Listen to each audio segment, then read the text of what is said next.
I'm FastLawyer. Today we're going to review Akka Arrh PSVR2, a game that was released for VR today, March 8th, 2024, exclusively for PSVR2. However, this game was originally released on all major platforms on February 21st, 2023, and I hope this VR mode comes to all the available platforms that have VR. Akka Arrh normally retails for $19.99. I did buy this game, and while I am calling this a review, you can put a big asterisk on the word review because I'm not really reviewing the game itself. I'm reviewing the VR experience. This game has been out for a year. There's lots of reviews on it, so you don't need to look at my video if all you want is a review of the game. What I'm really reviewing is the VR experience, and is this game worth buying if you're solely interested in playing it in VR. And I think the very easy recommendation is if you're a Llamasoft fan like I am and you have enjoyed their other VR experiences, then I definitely think that you will enjoy this one as well. Polybius is one of my favorite VR games, along with Moose Life,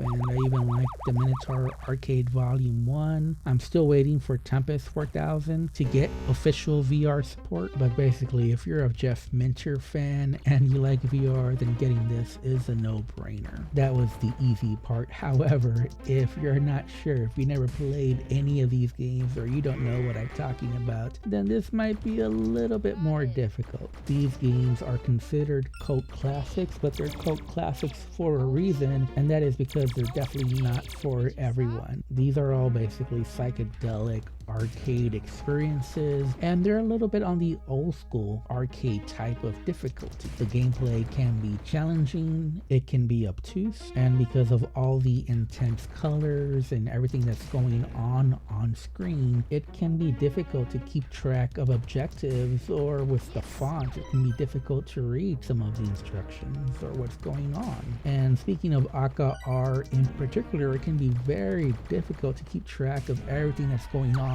within the game. You have what's going on in the foreground, but you also have to keep track of what's going on in the background as well. And enemies come from all sides, and you have to decipher what the different threats mean and how to best address them. And you need to prioritize what to do. You have two different modes of fire, and sometimes you only have a few seconds to address a certain threat that can derail your whole run.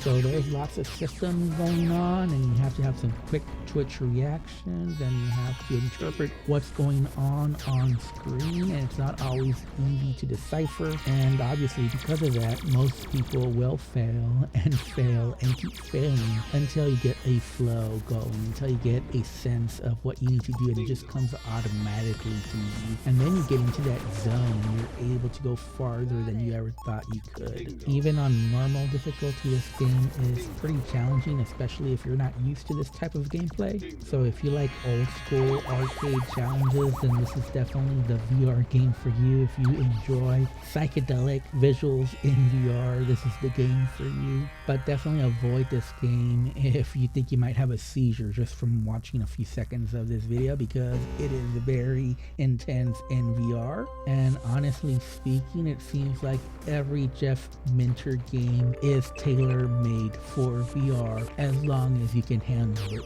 but not everyone can handle it. I'm a VR veteran. I have over 10,000 hours in VR. I played other psychedelic trippy games, and every Jeff Minter game that's in VR I've played. I had to buy this one. So this game is right up my alley, but it's not for everyone. If you're new to VR, this game might feel like you're in a Clockwork Orange and your eyes are being peeled, forcing you to play this game as your eyes are being lasered and sliced and diced from the inside out. I would definitely check if your family has a history of epilepsy, and if so, I would not touch this game. So if you're sensitive to light, you might want to stay away from this game. If just watching this video is making you feel kind of queasy, that's a good sign that maybe the VR mode is not for you. Other than that, the thing to know about this game is that while it does support motion controllers, they are basically being used as a gamepad, so you might as well just use your DualSense controllers.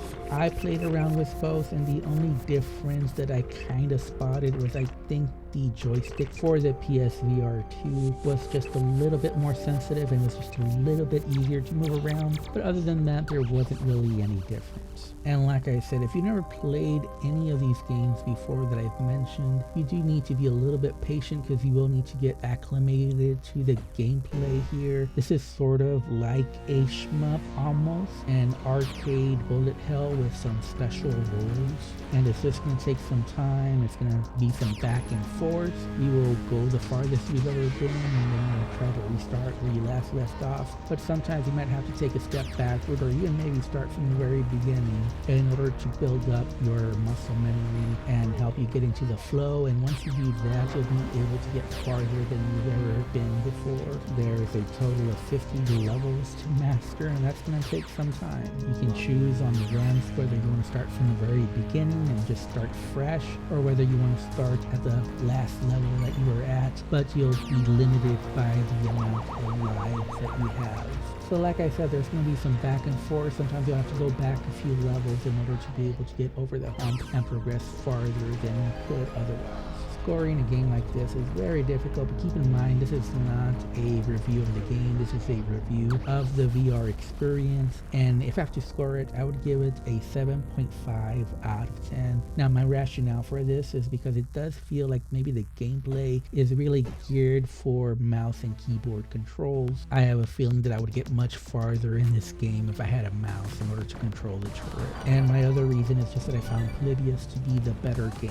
Still, I think it's a very solid and fun arcade shooter. It looks great in VR as long as you can handle the intense visuals. Anyways, I'm FastLawyer. This has been my review asterisk for Akka Arrh VR for PSVR2. If you enjoyed this video, don't forget to like, comment, and subscribe. And as always, have a wonderful day and enjoy the rest of the video. Okay.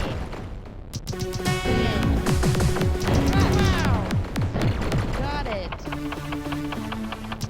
Fresh.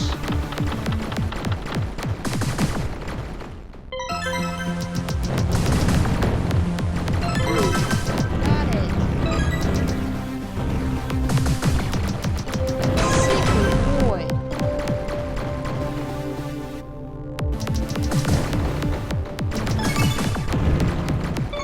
Brilliant.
Bingo. Achtung. Achtung.